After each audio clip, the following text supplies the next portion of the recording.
got a lot of my scraps and bits and pieces of paper, and then just moving along the desk there. Underneath I've got 4 sets of IKEA drawers here, which are full of craft supplies. I won't be opening those today because I'd like to sort out the drawers. They're in a bit of a muddle at the moment. Underneath I put my guillotine and trimmers, and also under there is my We Are Memory Keepers envelope punch board, which is good for also making tabs and tags. And then some graphic 45 papers and A3 paper, and cinch wires are underneath there.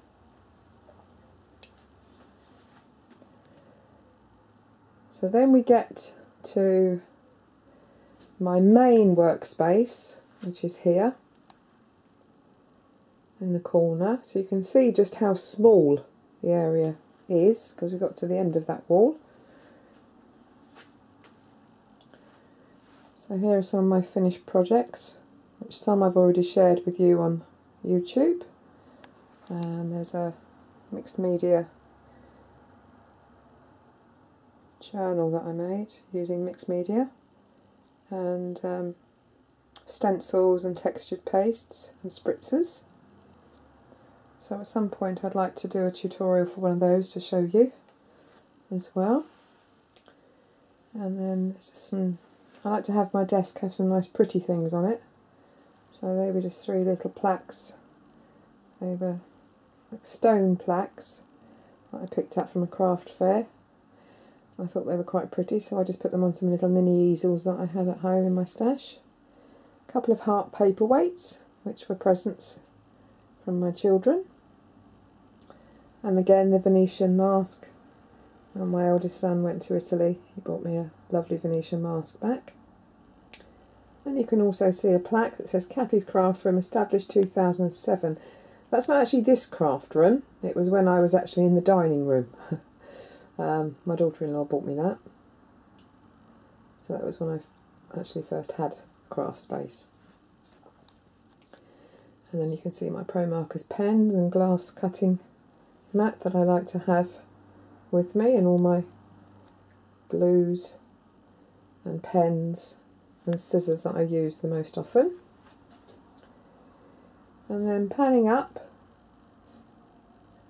you can see the bottom of my video pole, which my husband has actually made for me. Another lovely heart sentiment that I got on Valentine's Day from my husband, which I thought was quite sweet. So that had a ribbon, so I've hung that over my adjustable, I suppose you'd call it an op light really, just a circular light that gives me a lot of light down for my projects and my videoing too.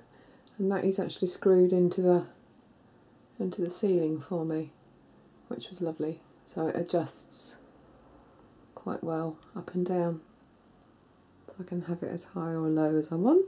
Obviously I've got the camera in my hand at the moment. And then that's the top shelf there in the corner.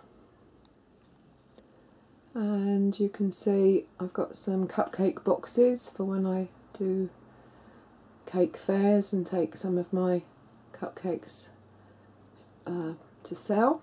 There's some couple of unfinished projects. I've got a couple of, 3 boxes there that obviously I'm not sure what I'm going to do yet. I'm either going to cover them and varnish them with, I'm going to use graphic 45 papers and varnish them, or I might do stencils and mixed media. I'm not quite sure yet. I've had them for a couple of years now and I haven't really done a lot with them. You can also see there a couple of the little characters that were made out of air dry clay and then painted. They're actually moulds that I put the air dry clay into. The moulds are by a lady called Karen Davies, who is actually a sugarcraft designer. So if you buy Obviously I use separate moulds for my cake designing and my air dry clay, but they are dishwasher proof, so if you do clean them properly. I think possibly some people do use one set for all, but I do tend to use separate ones. And that was a little advent calendar, little boxes that I made a few years ago. And then going across, again some little presents from my children and grandchildren there, and you can also see a lot of my digital CD-ROMs and some films and series that I like to watch while I'm crafting. And I've got the complete set of Downton Abbey because I was a big Downton Abbey fan when it came out, so my husband lovingly bought me the whole set, which I watch time and time again. And there's some more CD-ROMs, and there's a teddy bear at the top that my daughter bought me, and some more CD-ROMs. And then you can see I've got an acrylic display unit for my cupcakes, and on the top there is a 5-tier, I think it's a 5-tier or 6-tier mirrored cupcake display that I use. And that's not actually full of wine, that box, anymore. It's just a box that I had after I bought my husband some wine for Christmas. I just like different boxes that I can alter in different papers and paints, things like that.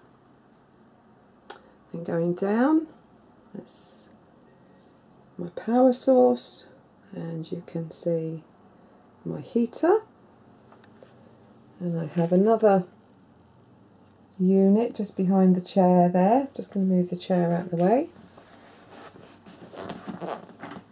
Bear with me.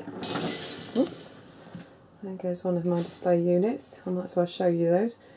I've also on the wall here, right next to the window, just put a couple of metal display units that I used to display my cards on when I used to do craft fairs and sell my cards.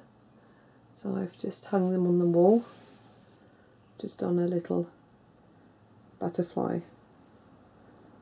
hook stand that I found at a craft fair. And that's my little window, so that's my only form of natural light, but that goes out to the garden, so it's quite nice when I've got the window open, listening to the birds, what have you. And then if I come the other side of this chair, because as I say, there's not a great deal of room to walk about, but then again I suppose I don't really need a lot of room to walk about. So then underneath you can see I've got more shelves and more supplies, and that's my peach calendar binding machine under there, some unfinished notebooks, my laminated sheets or laminated pockets, different bits and pieces under there. So that's the end of my video of my craft room, or the end of this video of my craft room, because what I'm going to try and do is, because I know some of you ladies and gentlemen like to see a bit more detailed craft room videos of contents of drawers and a bit more equipment, so once I've sorted all those out and tidied them up, then I'll get back to you with another video. But until then, take care, bye bye.